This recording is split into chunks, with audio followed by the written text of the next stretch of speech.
امام بخاری امام ابو حنیفہ سے ایسی باتیں منسوب کرتے تھے جو حقیقت پر مبنی نہیں تھی، مثلا یہ کہ مطلب حدیثوں میں جو ہے وہ بالکل ضعیف حدیثوں کا بیان کرنا،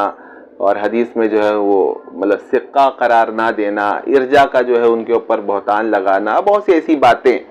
جو بالکل جو ہے حقیقت پر مبنی نہیں، وہ امام بخاری ان پر جو ہے وہ عائد کرتے تھے، اور ان کے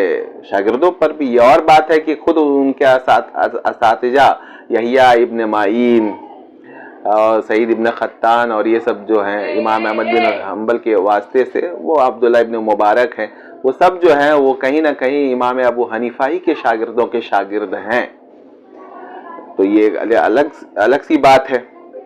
چنانچہ علامہ انور شاہ فرماتے ہیں کہ امام بخاری کا یہ کہنا کہ انہیں فقہ حنفی کی معرفت حاصل ہے،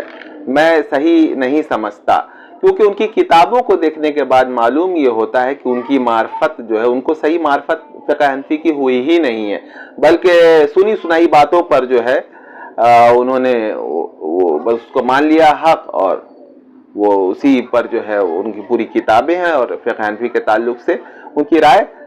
سنی سنائی باتوں پر ہے۔ یہ علامہ انور شاہ کاشمیری کی یہ رائے ہے۔ حضرت انور شاہ رحمۃ اللہ علیہ نے ایک دفعہ یہ بھی فرمایا کہ امام احمد کے ابتلا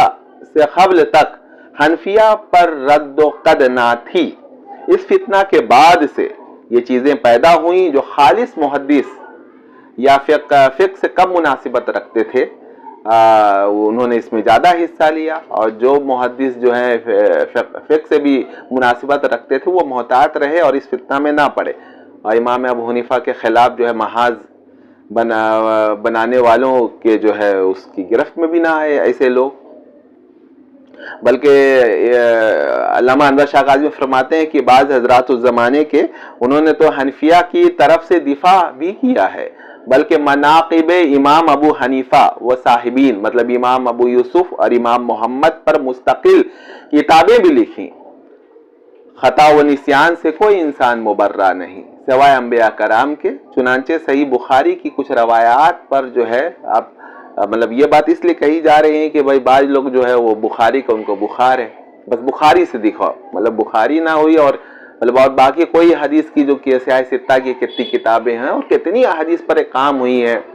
امام محمد نے اس پر کام کیا، امام یوسف نے کیا، امام ابو حنیفہ کی جو ہے مسانید ہے، تو وہ ان کو سندی نہیں مانتے، تو کیا امام بخاری نے جو اپنی حدیثیں صحیح ذکر کی ہیں اس میں خطا یا نسیان کا کوئی احتمال نہیں ہے؟